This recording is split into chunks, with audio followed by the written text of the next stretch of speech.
Hospital के projects बहुत सारे ऑलरेडी मैं गुजरात में कर रहा था। तो ये अप्रॉक्सीमेटली 20 to 21 मरला पीस ऑफ लैंड जो कि कॉर्नर प्लॉट था। जहाँ तक बात की जाए इंटरनल स्पेसिस की हॉस्पिटल के पॉइंट ऑफ व्यू से, तो फंक्शनल पॉइंट ऑफ व्यू से ये जो प्रोजेक्ट है इस पे हम कंप्रोमाइज़ नहीं कर सकते, क्योंकि इसमें ह्यूमन लाइफ जो होती है वो इन्वॉल्व होती है। अगर जो चीज़ें हैं वो तो सारी हमने पूरी करनी थी, जितनी भी हमें किसी हॉस्पिटल के अंदर बेसिक रिक्वायरमेंट्स होती हैं, लेकिन इसके साथ साथ हमने इसको डिफरेंट इस तरीके से करना था, जो बाकी मेरे प्रोजेक्ट्स भी थे, कि हमने इसको पेशेंट्स का जो स्ट्रेस लेवल है उसको कम करना था थ्रू आर्किटेक्चर, थ्रू इंटीरियर। तो इसमें नो डाउट जो मेरे क्लाइंट थे उन्होंने बहुत कंट्रीब्यूट किया इसमें, स्पेसिफिकली इस चीज़ में कि जब डिज़ाइनर को फ्री हैंड दिया जाता है कि आप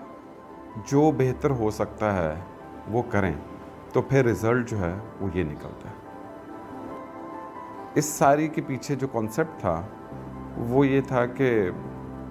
एक थेरेप्यूटिकल स्पेस डिज़ाइन की जाए जो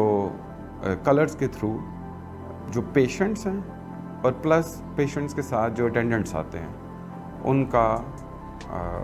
जो स्ट्रेस लेवल है उसको कम किया जा सके। इसके फंक्शनैलिटी के पॉइंट ऑफ व्यू से बात की जाए, एक्सटीरियर में हमने जितना ग्लास लगाया वो हमने लोई यूज़ किया ताकि हमारा जो एयर कंडीशनिंग सिस्टम है उसके ऊपर लोड कम हो सके। अगर हम स्पेशली इन बिल्डिंग्स के अंदर, हॉस्पिटल्स के अंदर जब हम विज़िट करते हैं तो लोग कंफ्यूज हो जाते हैं कि हमने कहाँ पे जाना है। तो ये बिल्डिंग नंबर 1 यूज़र फ्रेंडली होनी चाहिए, लेकिन होता क्या है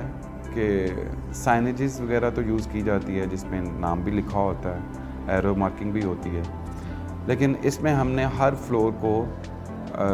एक डिफरेंट कलर से उसकी सेपरेशन की है। ये जब प्रोजेक्ट कंप्लीट हो गया तो उसके बाद जो नेक्स्ट फेज़ आता है वो इसका फंक्शनल है,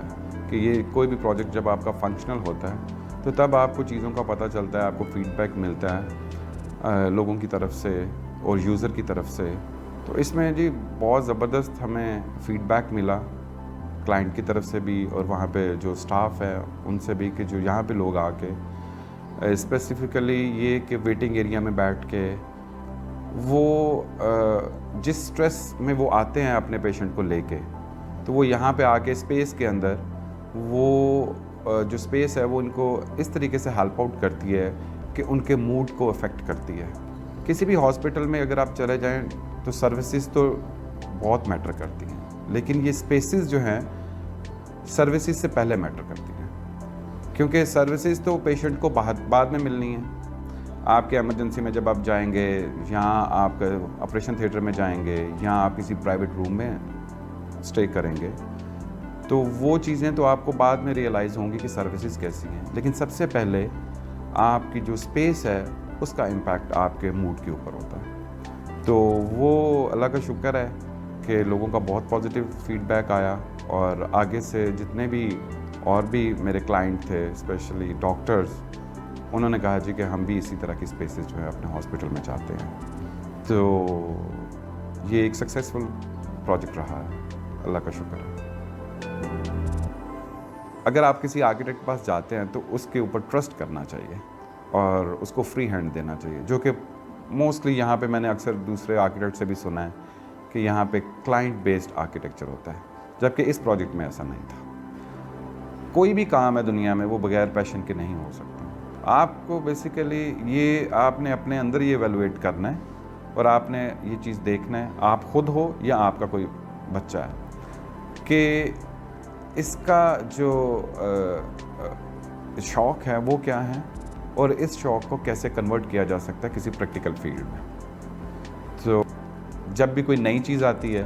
तब वही हर चीज़ जुनून बाहर निकल आता है और वही पैशन आ जाता है कि जी इसको हर तरीके से हमने कंप्लीट करना है, मैंने कंप्लीट करना है। और अगर आप मैं यही चाहता हूँ कि अगर आप किसी को कुछ दो तो वो दो जो टिपिकली सारे यूज़ करें, वो नहीं देना चाहिए आपको। वो देना चाहिए कि जो बिल्कुल एक डिफरेंट चीज़ है, एक न्यू हो। आपने जो प्रोडक्ट बना के दी है, जो आप क्रिएटिविटी आपने दिखाई है, वो उसका कोई फ़ायदा हो।